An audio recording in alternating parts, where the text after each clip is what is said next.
गुरु से मुझको मिला कितना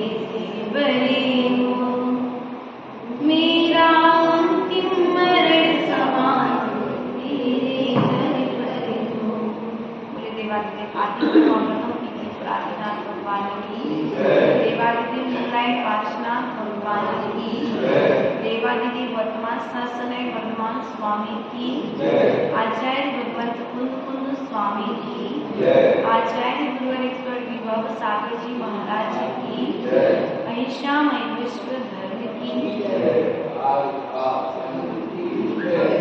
कारिका 105 सिद्ध श्री माता जी की, कारिका संघ की। प्रिय बंधुओं, चलते हैं द्वादशान माँ जिह्वाणी की सी चरणों में नतमस्तक होते हुए आचार्य भगवंत पूज्यपाद स्वामी जी इस जीव के लिए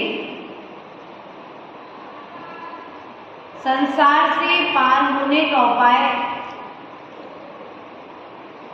बताते हुए आचार्य भगवंत इष्टोपदेश ग्रंथ राज में कहते हैं, योग्योपादान योगीन द्रजदा स्मरिता मता द्रव्यादिश्वादि संपत्ता वात्मनोप्यात्मता मता। आचार्य भगवंत कहते हैं कि जिस प्रकार से योग उपादान के मिलने पर स्वर्ण पाषाण स्वर्ण पने को प्राप्त हो जाता है, उसी प्रकार से इस जीव के लिए योग द्रव्य, योग क्षेत्र और योग काल और भाव के मिलने पर यह जीव भी परमात्मा अवस्था को प्राप्त हो जाता है। अब हमें यह विचार करना है कि मुझे आज तक योग द्रव्य, योग क्षेत्र और योग काल और योग भाव हुए कि नहीं। आप जहां पर विराजमान है यह एक योग्य क्षेत्र है। क्या है? योग्य क्षेत्र हो गया किस चीज के लिए? भगवान बनने। ये भगवान बनने का साधन है। अब आप इस योग्य क्षेत्र में आने के पश्चात में अपने उपादान को कितना जागृत करता है। यदि यहाँ पर आने के पश्चात भी यदि आप अपने उपादान को जागृत नहीं कर पाए तो यह योग क्षेत्र प्राप्त करना भी सार्थक नहीं। एक व्यक्ति को प्यास लगे और पानी की पहचान ना हो, रास्ते में चलते चलते पानी कहाँ मिलता है उसे ज्ञान ना हो, उस स्थान का ज्ञान ना हो, अर्थात पानी का ज्ञान ना हो, तो क्या वह प्यास बुझा सकता है? नहीं बुझा सकता। तो आचार्य भगवंत कहते हैं इस अनादि काल की तपन के लिए, इस अनादि काल के भ्रमण के लिए, रोकने के लिए सर्वप्रथम योग क्षेत्र का मिलना आवश्यक। योग काल की पहचान होना चाहिए। अभी आप मंदिर में हैं, आपका अच्छा समय चल रहा है, योग काल हो गया। इस योग काल में रहते हुए भी आपने उस काल के अनुरूप अपने परिणामों का परिणमन किया कि इस क्षेत्र में यहाँ पर बैठ करके आप अन्य समय का विचार करें। क्योंकि योग द्रव्य क्षेत्र काल और भाव मिलना बहुत आसान है, लेकिन इन सब के मिलने के पश्चात अपने उपादान को जागृत करना बड़ा है कि नहीं है? आचार्य भगवंत भगवती आराधना ग्रंथ में कह रहे हैं कि दुर्लभ मनुष्य पर्याय, जैन कुल, जैन धर्म, उसके पश्चात 5 इंद्रियां स्वस्थ मिलना, उसके पश्चात में भी आपके धर्म करने के भाव हो जाना, यह इस पंचम काल का आश्चर्य है।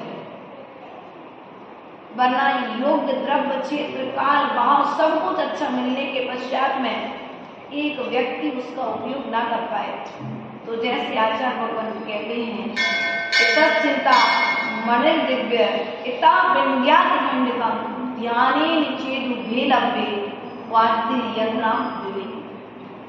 विवेकवान जो पुरुष होता है या जो विवेकी मनुष्य होता है वह क्या करता है? यदि विवेकी है और उसे कहीं पर रास्ते में पड़ा हुआ रत्न का ढेर दिख जाए और एक तरफ यदि कांच का टुकड़ा दिख जाए, तो जो विवेकी होगा, ज्ञानी होगा, जानकार होगा, वह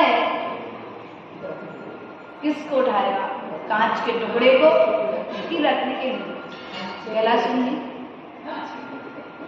जिसे ज्ञान नहीं है वह कांच का टुकड़ा मिलने पर प्रसन्न होगा, और जिसे ज्ञान है वह उस रत्न के ढेर को उठाकर के लेकर। अब आप इस पंचम काल में आपको सब कुछ अच्छा मिला है। जिनेंद्र देव की शरण मिली, जिनवाणी मां सुनने का सौभाग्य मिला, और उन सबके साथ साथ में स्वस्थ शरीर। 5 इंद्रियां आज स्वस्थ हैं। इन 5 इंद्रियों के माध्यम से आप क्या कर रहे हैं? विषय भोगों का सेवन कर रहे हैं, अर्थात कांच का टुकड़ा उठा रहे हैं कि इन 5 इंद्रियों के द्वारा महाव्रतों का, अणुव्रतों का पालन कर रहे हैं। श्रावक के 6 कर्तव्यों का यदि आप पालन कर रहे हैं तो रत्न के ढेर को उठा। हमें विचार करना है, क्योंकि जब तक ज्ञान नहीं है तब तक प्रमाद होना स्वाभाविक है, लेकिन ज्ञान होने के पश्चात में यदि प्रमाद चल रहा है तो आचार्य भगवान कहते हैं यह प्रमाद ही तुम्हारे लिए पाप का कारण है, और जो पाप का कारण है वह संसार का। क्या? जो पाप का कारण है वह संसार का कारण है। इस पंचम काल में आप आए, किस कारण से आए? पंचम काल में जन्म किसका होता है? जो मिथ्यात्व से परिपूर्ण होता है, उस ऐसे मिथ्या दृष्टि जीव का जन्म पंचम काल में होता है। और आप सौभाग्यशाली हैं कि आपका जन्म भले ही मिथ्यात्व के साथ में मिथ्यात्व के कारण आप इस पंचम काल में आए हैं, जैन कुल में आए हैं, जिनेंद्र देव की शरण में आए हैं, लेकिन आने के पश्चात में अब आप उसे क्या करिए? क्या करिए? छोड़ दीजिए। किसे छोड़ना है? मात्र मिथ्यात्व को छोड़ना है।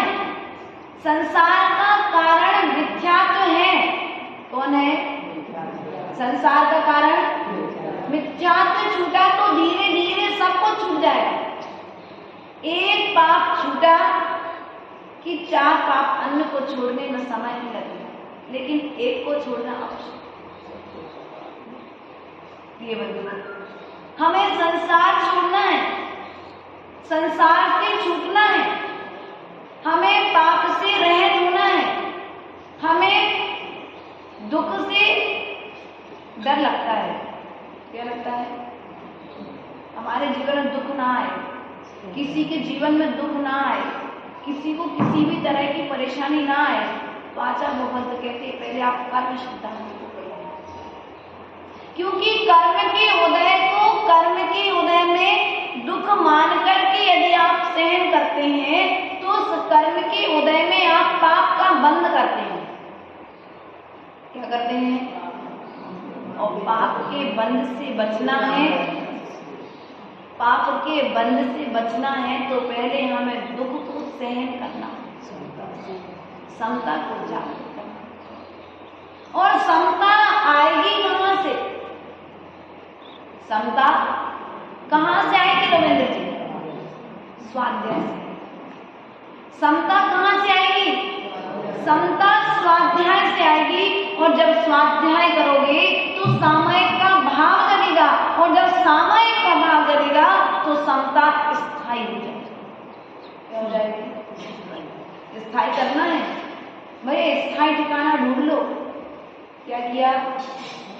किराए के घर में तो बहुत समय से रहते आ रहे, अब बहुत समय हो गए किराए के घर में रहते रहते, अब स्थायी ठिकाना ढूंढ लो।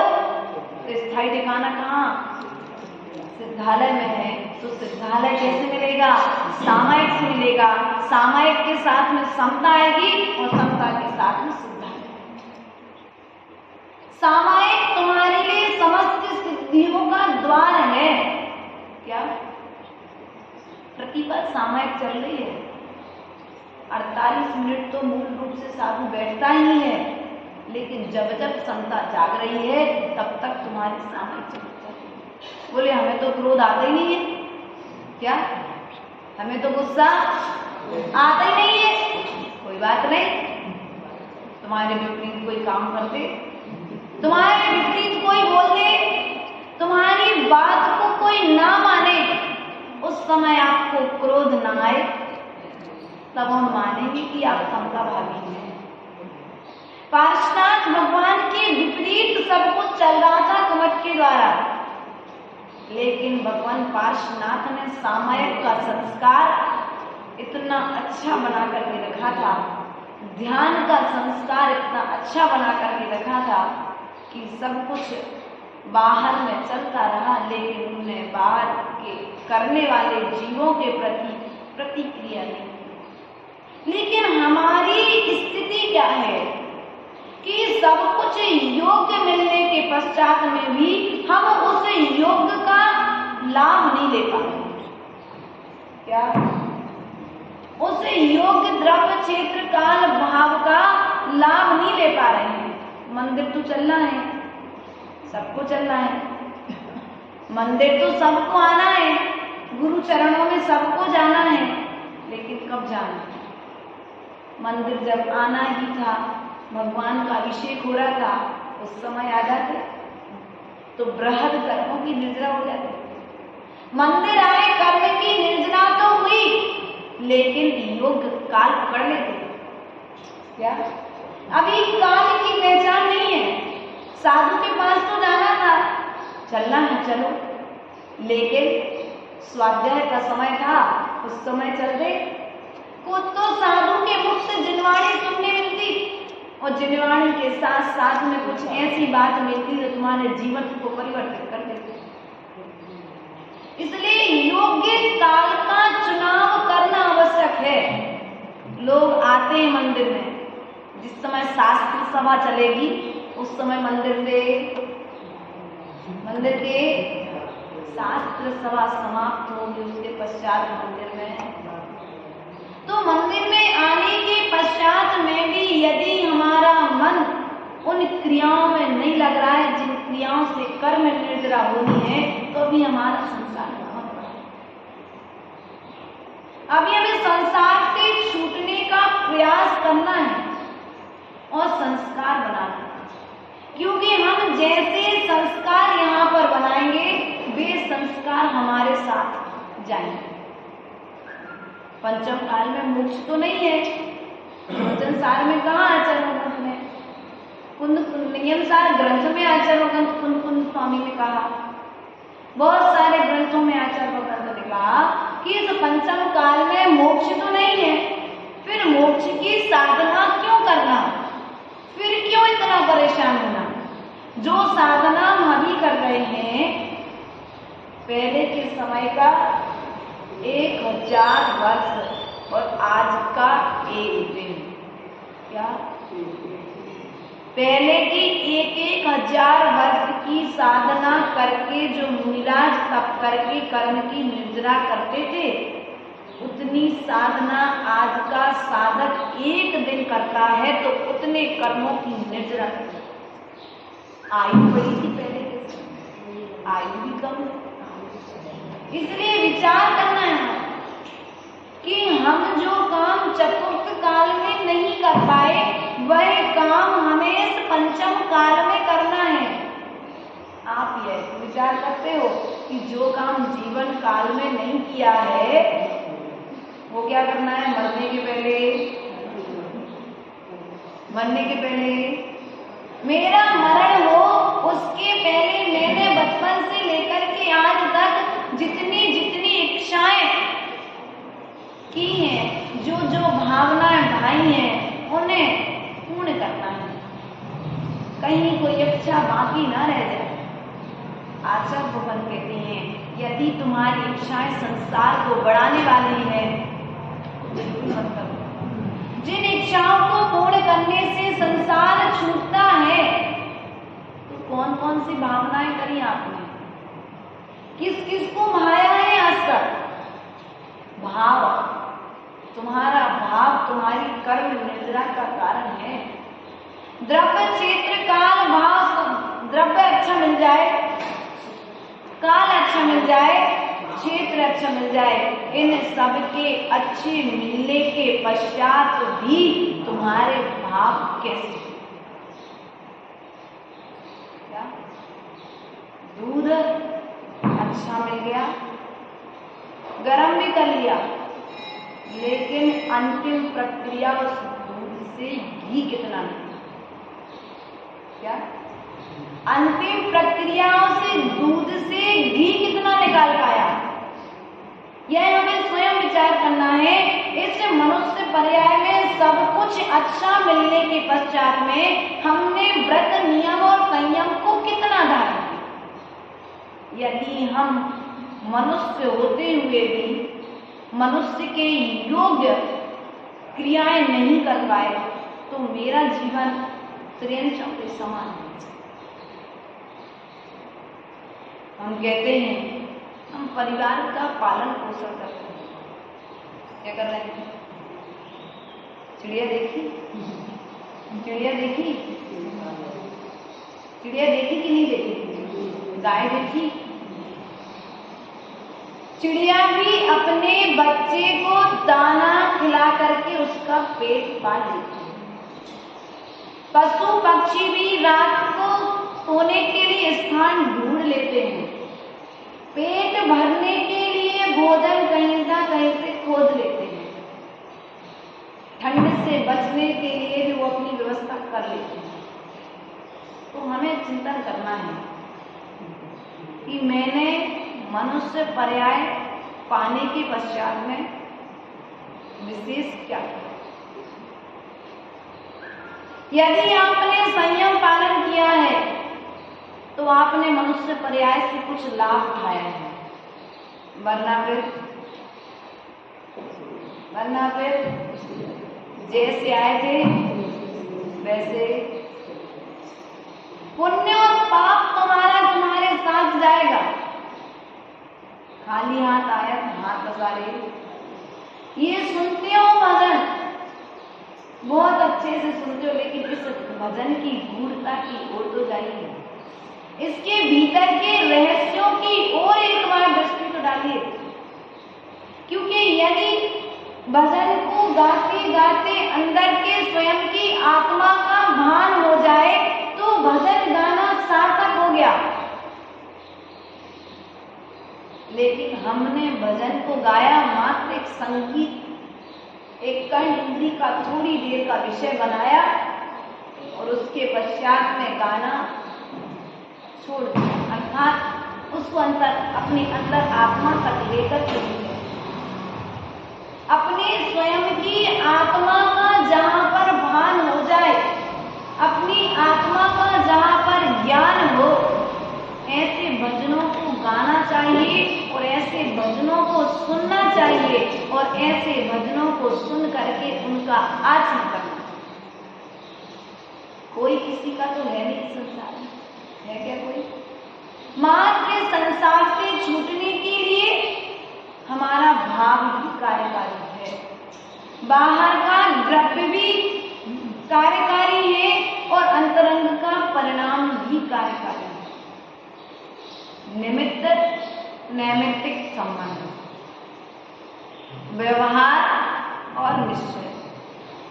जैसे एक आंख के बिना व्यक्ति कान्हा कहा जाता है, एक पैर के बिना व्यक्ति लंगड़ा कहा जाता है, अर्थात अन्य यदि किसी भी तरह से अपंग है तो व्यक्ति के लिए दिव्यांग कहा जाता है। इसलिए हमें भी विचार करना है कि यदि हमने मात्र व्यवहार को मान करके रखा है तब भी हमारा कल्याण होने वाला नहीं, और व्यवहार को मानते हुए छोड़ करके निश्चय की समस्त क्रियाओं को मान करके रखा है तब भी मेरा कल्याण होने वाला नहीं है।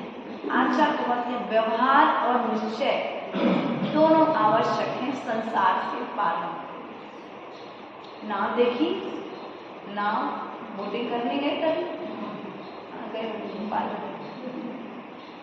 तो नाव वाला क्या करता है, वो छोटी जो बोट चलाता है, छोटी सी टोंडी क्या बोलते हैं उसको, एक छोटी सी होती है इसमें डोंगा, उसमें एक व्यक्ति बैठता है, मछुआरा उसके साथ में एक आध कोई दूसरा बैठ जाए, वो दोनों हाथ से पानी को पीछे करता और आगे बढ़ता।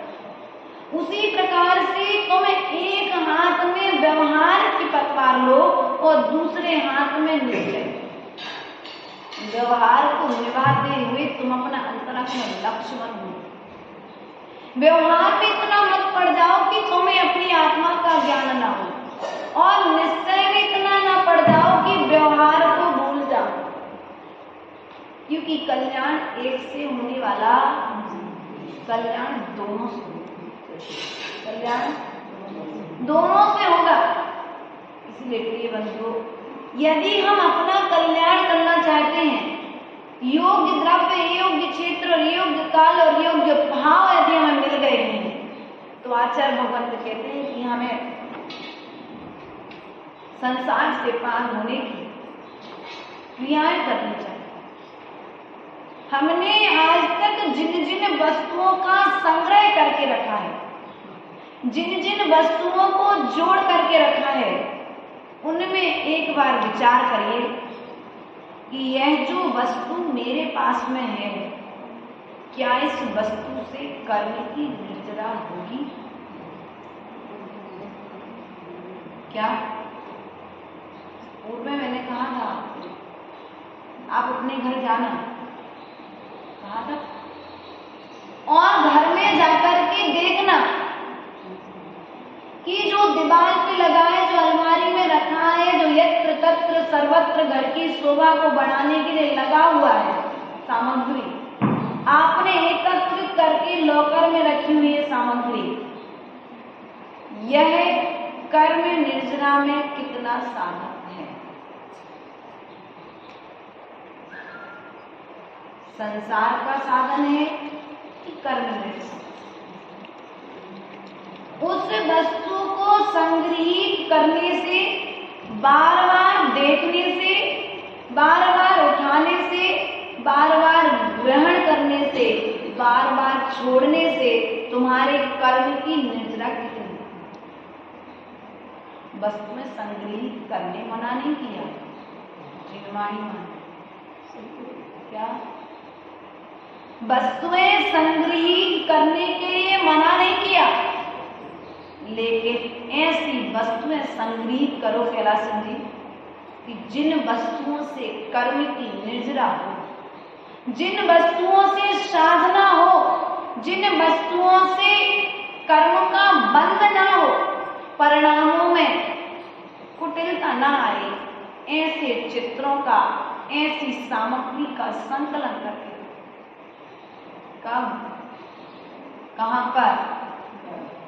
घर पर भी, अपने कमरे में भी, अपने आसपास भी। भरत चक्रवर्ती थे मनुष्यों के राजा। चक्रवर्ती के पास में वैभव की कोई कमी नहीं थी, लेकिन वैभव के साथ में उनका भाव वैभव में नहीं था, अतः वैभवमय नहीं था। उनका भाव आत्मा में, अपनी आत्मा में लीन थे। कौन? चक्रवर्ती। तीर्थंकरों के पास में रानियों की कोई कमी नहीं थी। 96,000 रानियां, लेकिन 96,000 होने के पश्चात में उनमें राग भाव नहीं था, प्रशस्त राग था। जैसा आपको हमसे राग है कि थोड़े समय के लिए आ गए, प्रेम हो गया, चले गए, तो अपने जिस रूटीन से आप चल रहे थे वापस उसी से जिंदगी। ये प्रशस्त राग होना एक धर्मात्मा की तरह ठीक है, लेकिन आपका राग जो है आप प्रशस्त राग है, और जो संसार का कारण है, तुम्हारा भाव तुम्हारे लिए संसार से पार करा देगा और तुम्हारा भाव ही तुम्हारे लिए संसार में डालेगा। अब तुम्हें स्वयं विचार करना।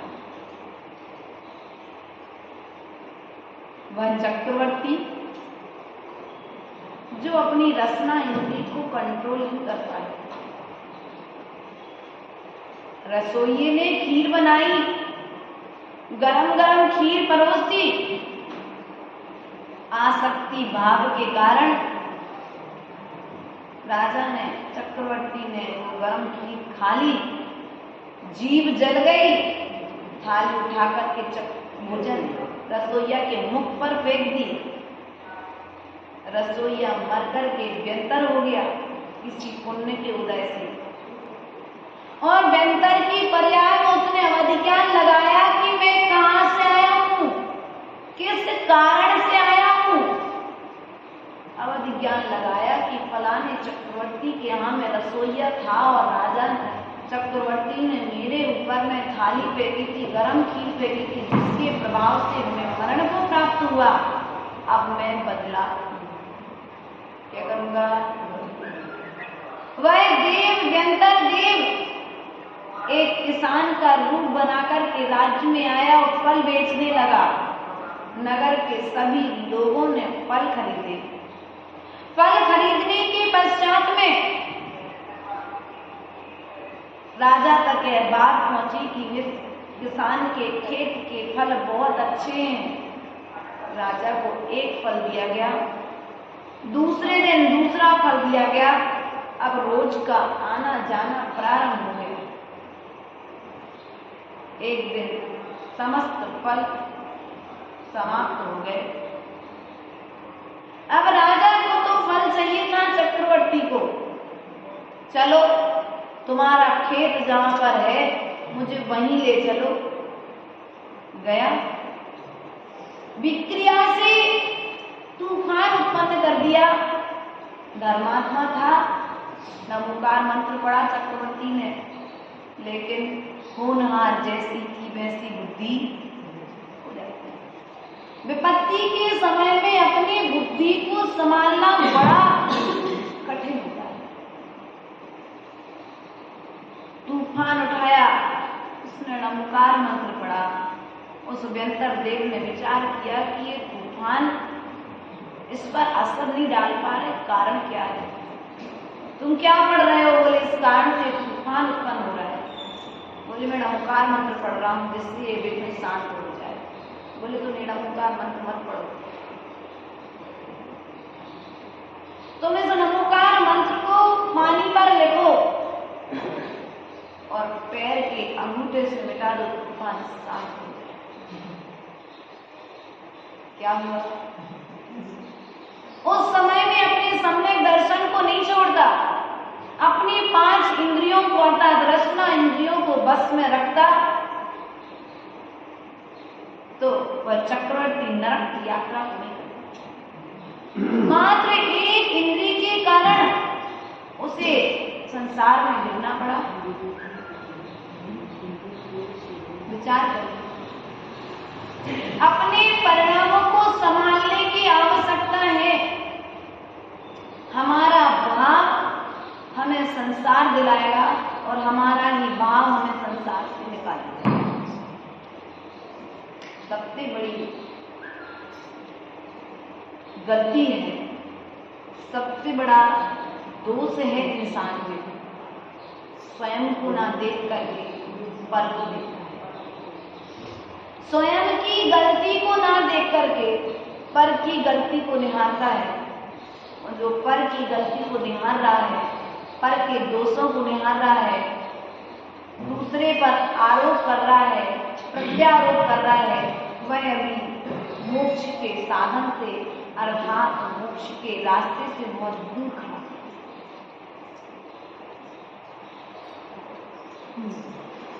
एक समय की बात है,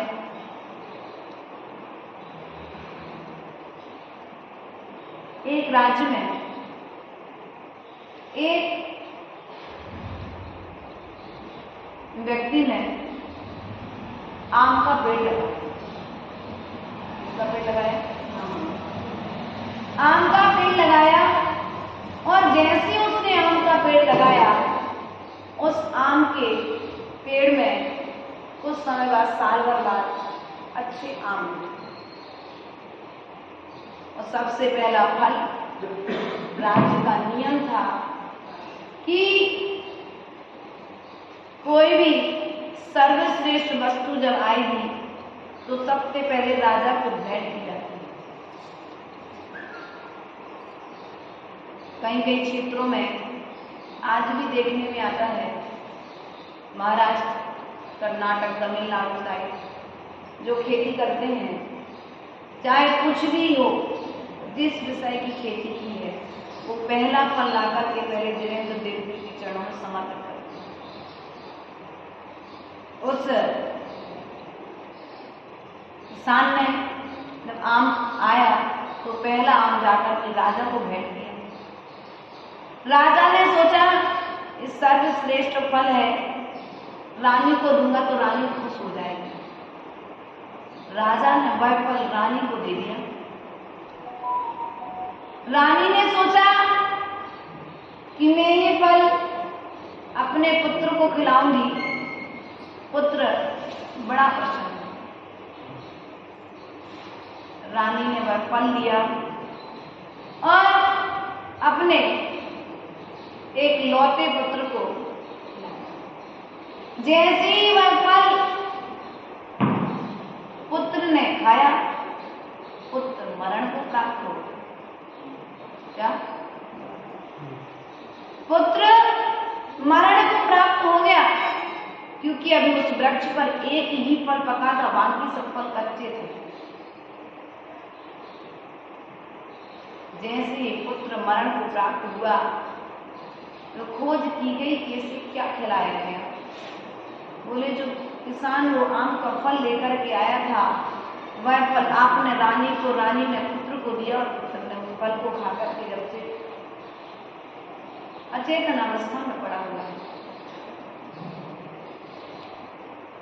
उसे मृत्यु दंड की घोषणा की गई। उस किसान ने के लिए जब बुलाया गया तो राजा ने सबको सुनने के पश्चात में मृत्यु दंड की जब घोषणा की, उसने कहा राजा मुझे कुछ समय चाहिए, पेड़ के अन्य फल भी पकने दीजिए। यदि एक फल में विष है तो समस्त फलों में भी विष होगा, लेकिन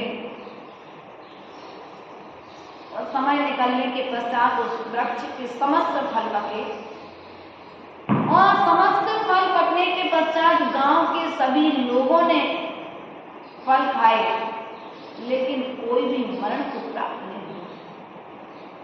कारण राजा के पुत्र को आपने विष मिला करके दिया। बात सब अचंभित हो गए, खोजबीन होने लगी। एक छोटा सा बच्चा यह सब कुछ देख रहा था। उसने कहा कि मैं कुछ बोलना चाहता हूँ, आप मृत्यु दंड देना चाहते हैं, दे दीजिए। लेकिन आप पहले मेरी बात सुन लीजिए। आपने सभी के लिए फल खिलाए, लेकिन किसी का भी मरण नहीं हुआ, और आपके पुत्र को जो फल दिया गया उसमें मरण क्यों हुआ? उसमें जहर कहां से आया? बच्चे ने कहा, मैं पेड़ के नीचे बैठा, आसपास वहां बैठा था, और एक चील का बच्चा, एक चील सांप को पकड़ करके ले जा रहा, और उस सांप के मुख से विष उस आम पर गिरा। किस पर गिरा? उस आम पर गिरा, जिसके कारण वह आम समय के पहले पक गया। समय के पहले पक गया, और पकने के पश्चात में उस किसान ने आपके लिए राज्य का राजा होने के नाते सर्वप्रथम आपके लिए फल भेंट में दिया। उसी प्रकार से हमारी स्थिति है। उस व्यक्ति को छोड़ दिया गया, राजा का पुत्र चला गया, लेकिन बात का निर्णय होने के पश्चात में सबको बड़ा पछतावा हुआ। इसलिए कई बार हमारे द्वारा भी ऐसा हो जाता है कि हम तत्व का निर्णय ना करते हुए, बात का निर्णय ना करते हुए अंतिम डिसीजन पर पहुंच जाते हैं। पहुंच जाते ही नहीं, पहुंच जाते। बात का पूरा निर्णय करिए, बात कहां से प्रारंभ हुई थी और इसका समापन क्या है, तभी तुम्हारे कर्म की निर्जरा हो। अगर वह छोटा सा बच्चा सबूत ना बनता तो उस किसान की तो मौत हो चुकी। उसी प्रकार से यदि आप अपने परिणामों को सुरक्षित रखना चाहते हैं तो तत्काल को देख करके त्रिकाल का निर्णय मत लीजिए। क्या? तत्काल की क्रिया को देख करके त्रिकाल का निर्णय मत लीजिए।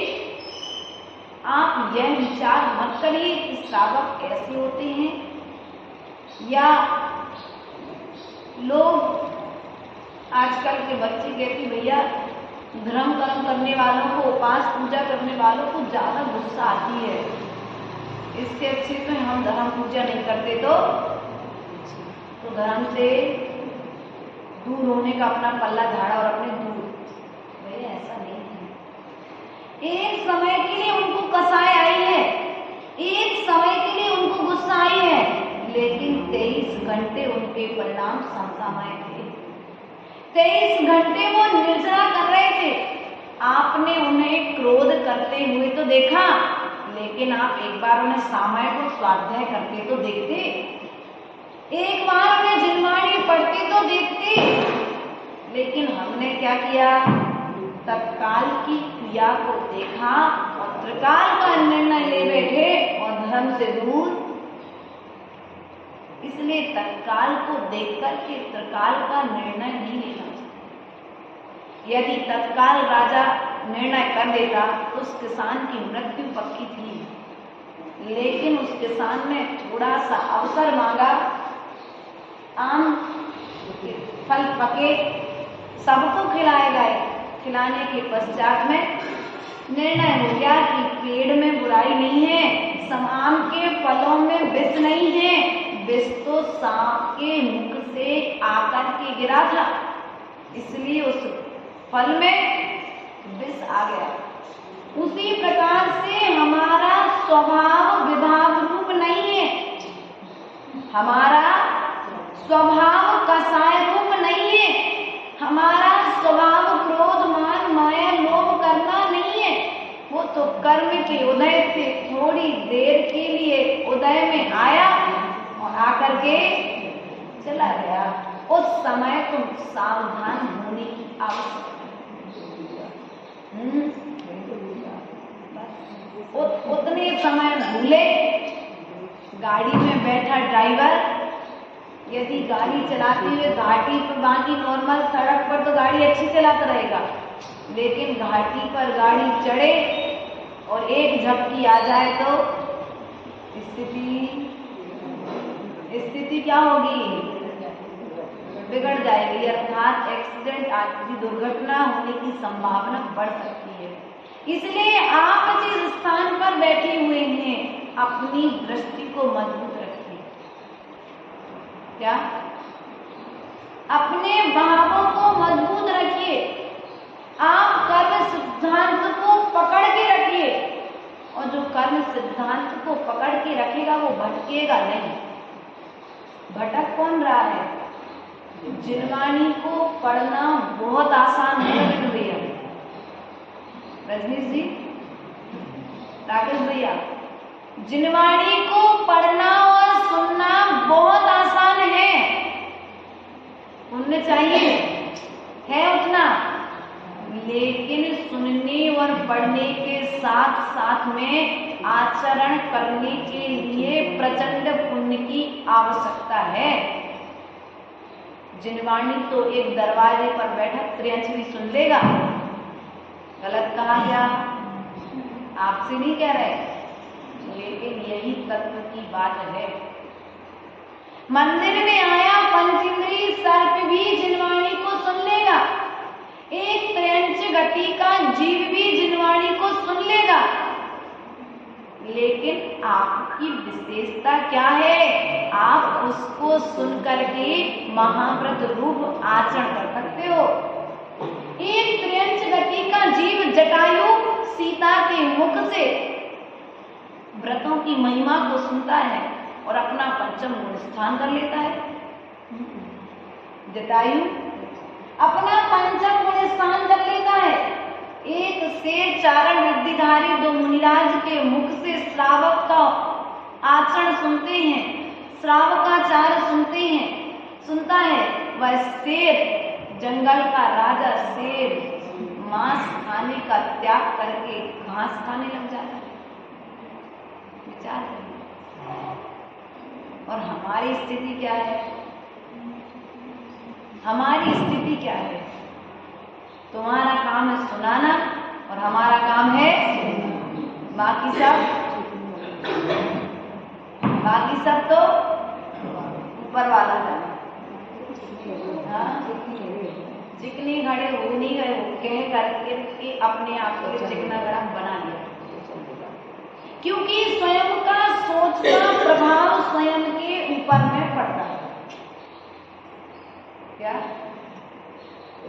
स्वयं की सोच का प्रभाव स्वयं पर पड़ता है। जब किसी एक बात को आप 100 बार कहते हैं तब कहीं 101वीं बार में वह बात सफलता को प्राप्त होती है। अब आप अपने आप को चिकना घड़ा कह करके, मूर्ख कह करके, अज्ञानी कह करके, दुष्ट आदि कह करके यदि आचरण नहीं कर रहे हैं तो आप कुसंस्कार बना रहे हैं। आप भगवान बन सकते हैं, आप पॉजिटिव सोचिए ना। आप वह सब कुछ कर सकते हैं जो रानी चेल्ला ने किया था। आप वह सब कुछ कर सकते हैं जो सती सीता ने किया था। आप वह सब कुछ कर सकते हैं जो चंदना ने किया था। हमारी सोच ही हमारे लिए भगवान बनाएगी और हमारी सोच ही, हमारा विचार ही मुझे हैवान बनाएगा। भगवान बनाने वाला कौन? तुम्हारा विचार तुम्हें भगवान बनाएगा। इसलिए प्रिय बंधु, अपने ज्ञान को विशालता प्रदान करिए और योग द्रव्य क्षेत्र काल भाव के मिलने पर अपने परिणामों को उसके अनुरूप ढालने का प्रयास करिए। जीवन में संकट आएंगे, उन संकटों से मैं शांत रहने की कला माँ जिनवाणी से आपको सीखने मिलेगी। इन्हीं भावनाओं के साथ में परम पूज्य आचार्य गुरुवर 108 विभव सागर जी महाराज की सभी के लिए एक साथ और प्रत्येक के लिए अलग अलग बहुत सारा आशीर्वाद